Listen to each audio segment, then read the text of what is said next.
الحمد لله نحمده ونستعينه ونستغفره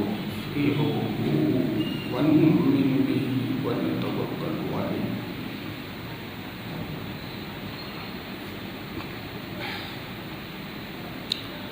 ونعوذ بالله من شرور أنفسنا ومن سيئات أعمالنا من يهده الله فلا هادي له ونشهد أن لا إله إلا الله وحده لا شريك له ونشهد أن محمدا عبده ورسوله أما بعد فأعوذ بالله من الشيطان الرجيم بفضل کرم بسم اللہ الرحمن الرحیم یا ایہا الانسان ما غرک بربک الکریم صدق اللہ المولانا العظیم وصدق رسولہ النبی الامین المتین الکریم ونحن على ذلك لمن الشاهدين والشاكرين والحمد لله رب العالمين ان اللہ وملائکتہ یصلون علی النبی یا ایھا الذین آمنوا صلوا علیہ وسلموا تسلیما اللہم صلی علی محمد وعلی آل سیدنا مولانا محمد معدن الجود والکرم منبع الحلم والحکم وبارک وسلم سبحان ربک رب العزت عما یصفون وسلام علی المرسلین والحمد للہ رب العالمین برحمتک یا ارحم الراحمین المرتضی شاہی جمعہ مسجد میں حاضر باش جملہ سادات کرام بالخصوص حضرت سید شبیر حسین باپو دیگر خانہ کعبہ کے جملہ حجاج دیگر ضعیف العمر میرے بزرگوں ہم عمر ساتھیوں عزیز بچوں رسول اللہ کے سنت خطبے کے بعد قرآن مجید و فرقان حمید کے 30ویں پارے کی ایک سورہ پاک سے ایک ربانی آیت مقدسہ کو رسول پاک صلی اللہ علیہ وآلہ وسلم کی بھاشا میں آپ حضرات کے کانوں تک پہنچا دیا ہے۔ اس پر کچھ باتیں عرض و معروض کی جائیں، آپ حضرات کی سماعتوں کے حوالے کی جائیں، آپ حضرات کے کانوں تک پہنچا دی جائیں۔ اس سے پہلے بہتر و مناسب ہی نہیں بلکہ ضروری سمجھتے ہوئے اپنے آقا و مولا مکہ مدینے کے غلام جناب احمد مجتبی محمد عربی مصطفیٰ ارواحنا فدا صلی اللہ تعالیٰ علیہ وآلہ وسلم کی بارگاہ میں انتہائی عقیدت و محبت کے ساتھ پوری ایمانداری اور پوری بیداری کا ثبوت دیتے ہوئے تشریف فرما جملہ عشاقان رسول بارگاہ رسول و آل رسول میں جھوم کر بآواز بلند درود پاک پڑھیں۔ اللہم صلی علی محمدین وعلی آل سیدنا مولانا محمدین معدن الجود والکرم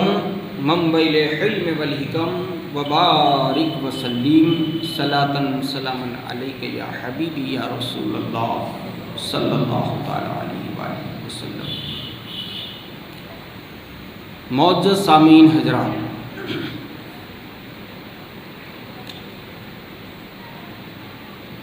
یہ جو دین چل رہے ہیں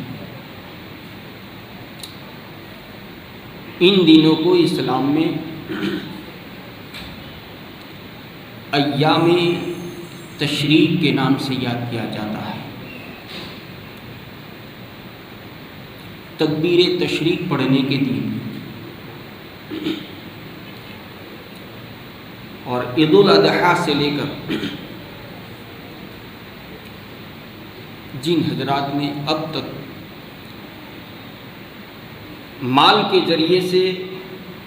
راہ خدا میں قربانی پیش کی ہیں اپنے اپنے جانوروں کی، دعا ہے کہ رب تبارک و تعالیٰ ان جملہ مسلمین و مسلمات، مومنین و مومنات کی قربانیوں کو اپنی بارگاہ میں قبول فرمائے، اور اس کے سلے، اس کے بدلے اللہ رب العزت دنیا میں بھی اور آخرت میں بھی عطا فرمائے۔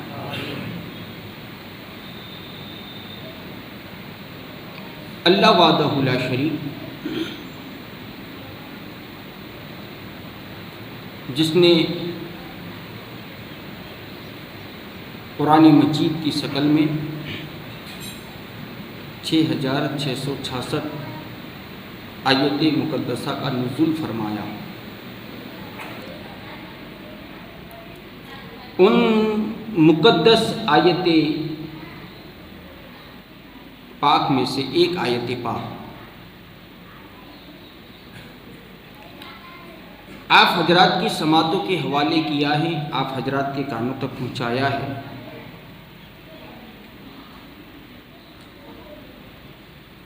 اس مقدس کلام میں، اس مقدس آیت پاک کے ذریعے اللہ رب العزت نے اپنی بندوں کو یہ میسیج دیا، یہ سندیشہ دیا،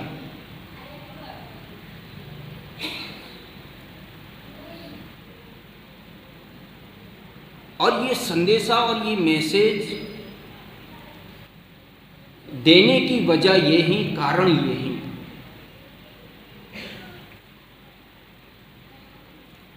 کہ قریب آج کل جتنے بھی انسان ہیں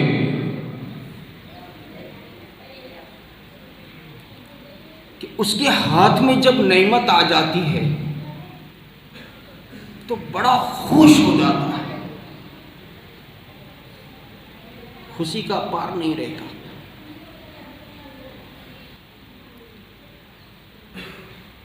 اور جب یہی نعمت چھین جائے، چلی جائے، تو دکھی بھی اتنا ہو جاتا ہے، اور دکھی تو ہوتا ہی ہوتا ہے۔ دکھی ہونے کے ساتھ ساتھ ناشکری کا بھی مظاہرہ کر دیتا ہے۔ ان شارٹ، آج کا انسان مطلب کے سوا کچھ نہیں، بڑا مطلبی، اور انسان بہت جلدی مایوس، اور اس مایوسی کی حالت میں کبھی کبھی ایسے کام کر جاتا ہے کہ اس کا یہ کام کرنا نہ اسلام پسند کرے، نہ مصطفیٰ پسند فرمائے، نہ مصطفیٰ کا رب پسند فرمائے۔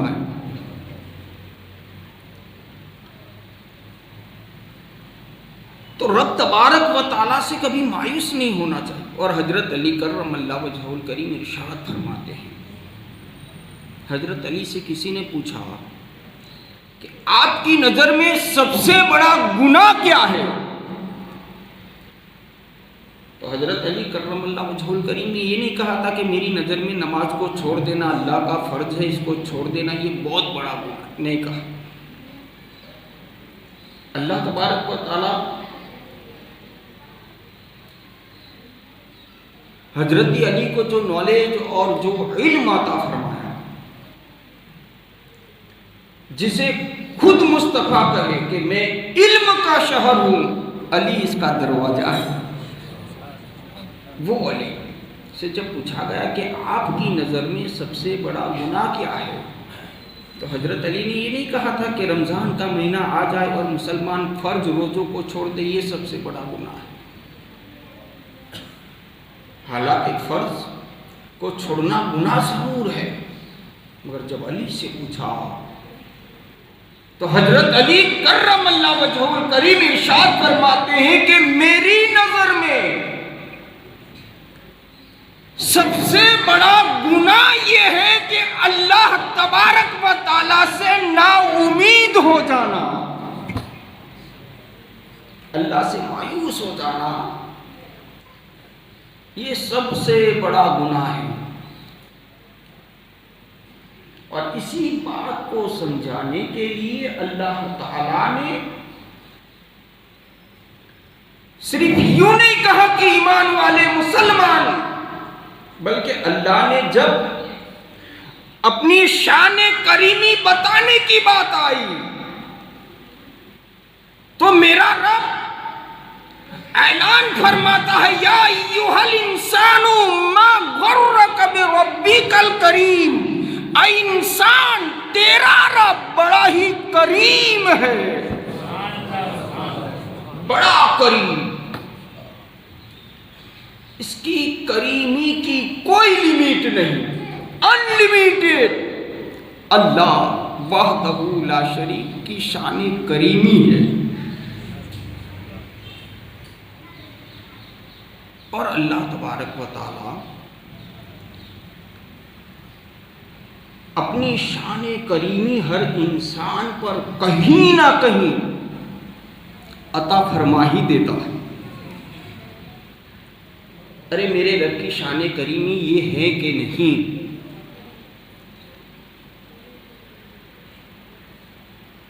کہ جب انسان پیدا ہوا اسے کھانے کا بھی ہوش نہیں، پینے کا بھی ہوش نہیں، اس وقت اللہ نے کھانے اور پینے کا انتظام فرمایا۔ میرے رب کی یہ شان کریمی یہ ہے کہ نہیں کہ جب تیرے جسم سے تیری روح نکل جائے تو میرے رب کی شان کریمی یہ ہے کہ جب اس بندے کو غسل دیا جائے تو پانی کو چیک کیا جائے، زیادہ گرم نہ ہو، زیادہ گرم نہ ہو، ڈیڈ باڈی کو اس طریقے سے حرکت دی جائے، اس طریقے سے متحرک کیا جائے، اس طریقے سے اسے نہلایا جائے کہ اسے ذرہ برابر تکلیف نہ پہنچے۔ ارے جو دین، جو رب، جو خدا جسم سے روح نکل جانے کے بعد یہ اپنے بندوں کو میسج دیتا ہو کہ مرنے کے بعد اس مرنے والی میت کو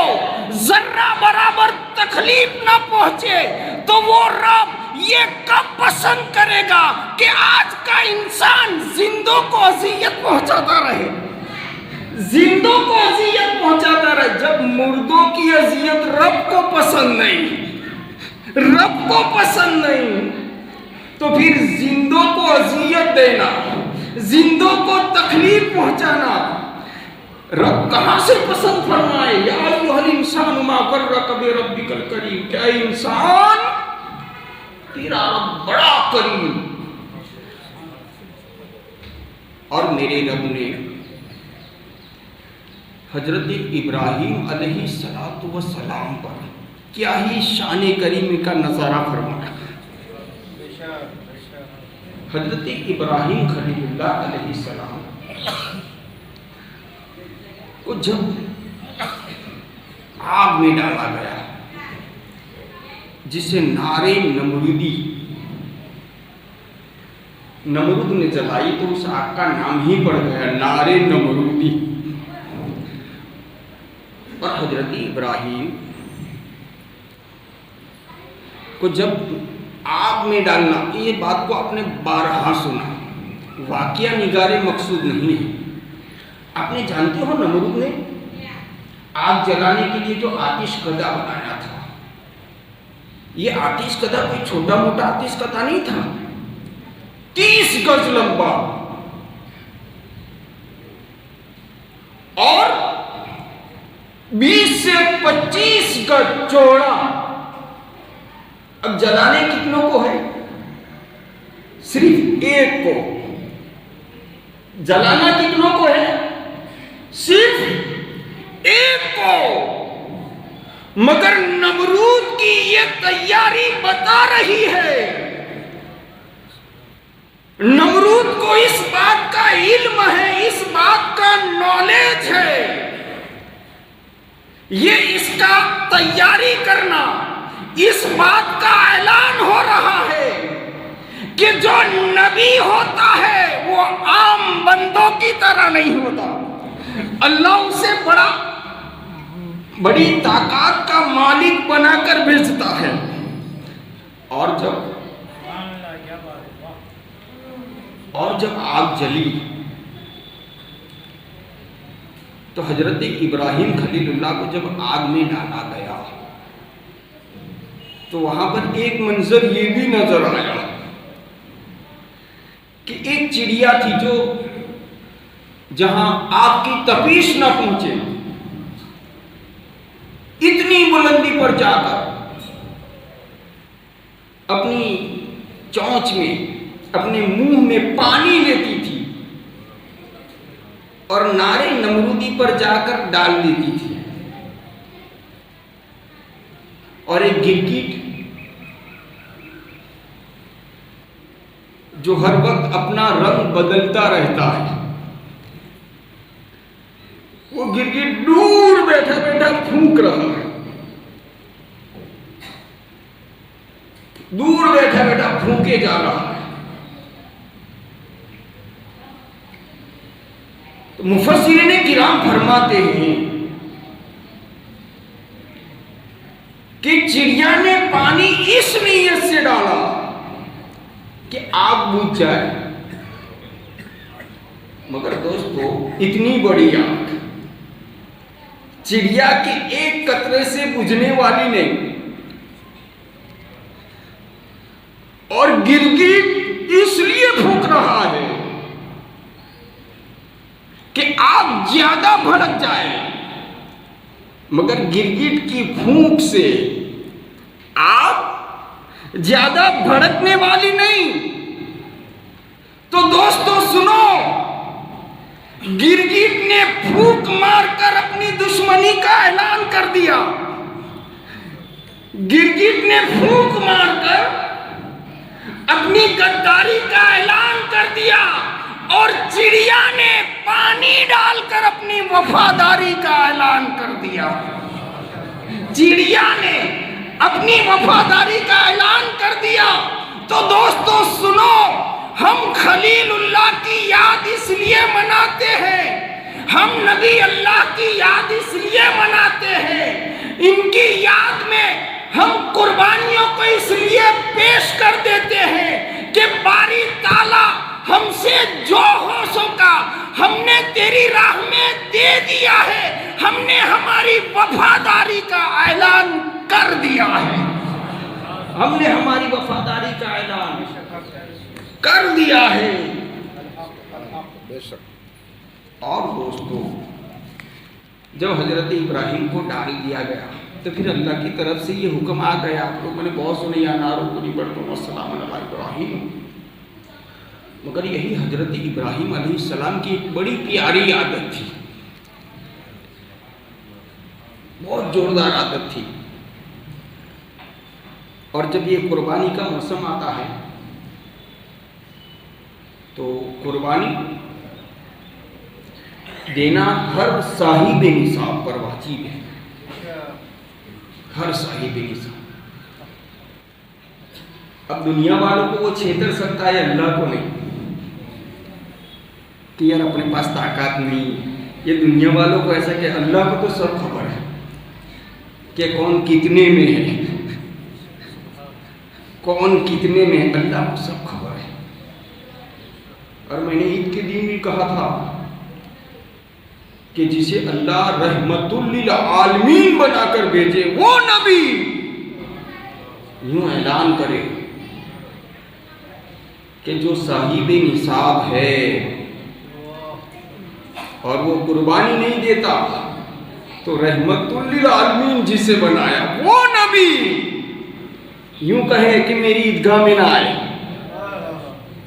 وہ نبی کہے میری عیدگاہ کی طرف نہ آئے، تو آپ اندازہ لگائیں کہ جو نبی عیدگاہ تک نہیں آنے دیتا تو جو صاحب نصاب ہو کر قربانی نہیں دیتا اسے مصطفیٰ جنت تک کیسے جانے دے گا؟ لہٰذا ہیلے نہ کرے، بہانے بازی نہ کرے، اللہ سب جانتا ہے۔ تو حضرت ابراہیم خلیل اللہ کی بڑی پیاری عادت تھی، اور یہ اتنی پیاری عادت کہ ہم جب قربانی کرتے ہیں تو فاتحہ تو کوئی واجب یا فرض بھی نہیں ہے، فاتحہ دلانا یہ پھر چھٹی کا فاتحہ ہو کہ 11ویں شریف کا فاتحہ، فاتحہ دلانا یہ مستحب عمل ہے، کرو تو ثواب اور نہ کرو تو کوئی گناہ نہیں، مستحب۔ مگر فاتحہ دلا کر سنی مسلمان حضرت ابراہیم خلیل اللہ کی سنت کو تازہ کر رہا ہے۔ حضرت ابراہیم علیہ السلام کی عادت تھی اپنی پوری حیات زندگانی میں، اب کیا عادت تھی؟ وقت پورا ہو گیا، انشاءاللہ اگلی جمعہ میں اب جلدی آ جانا، تو انشاءاللہ کریم اگلی جمعہ میں بھی حضرت ابراہیم کی کیا عادت تھی وہ آپ کے کانوں تک پہنچا دیں۔ اب لیٹ آ گئے تو پھر یہ عادت پھر کسی کو پوچھنی پڑے گی کہ باپو نے کون سی عادت بیان کی تھی۔ تو آپ تمامی حضرات آنے والی جمعہ میں جلدی تشریف لے آئیں۔ اللہ رب العزت ہم سب کو جمعہ کے دن اذان کے ساتھ ہی مسجد میں آنے کی توفیق عطا فرمائے، اور آنے میں نقصان بھی نہیں ہے۔ آپ پہلی صف میں بیٹھو، ابھی آپ نے قربانیاں دی ہیں، آپ کو پتہ ہے کہ جانور کتنے مہنگے ہیں، آپ سب جانتے ہیں کہ جانور کتنے مہنگے ملتے ہیں، مگر ہم جس رب کے دین کو مانتے ہیں وہ دین اسلام اتنی آسانیاں ہمیں بخش رہا، اتنا آسان مذہب، اتنا ثواب دینے پر چکا ہے۔ بس اللہ یہ چاہتا ہے تو آ جا تاکہ میں تجھے بخش دوں اور میری جنت میں بھیج دوں، اللہ صرف یہ چاہتا ہے۔ مگر بندے اتنے بڑے بد نصیب، ان کی مقدر پر بخشیسی نہ ہو، ایسا کر رکھا ہے۔ تو میرا رب اتنا کریم ہے کہ آپ جمعہ کے دن پہلی صف میں آ کر بیٹھ جاؤ، پیسہ 5 پیسہ بھی تم نہ خرچو، اور مصطفیٰ جان رحمت فرماتے ہیں کہ اس نے ایک اونٹ راہ خدا میں دے دیا، اتنا ثواب اس کے نامہ اعمال میں عطا فرما۔ وما علینا الا البلاغ۔ کچھ سخی حضرات ہیں جو ہر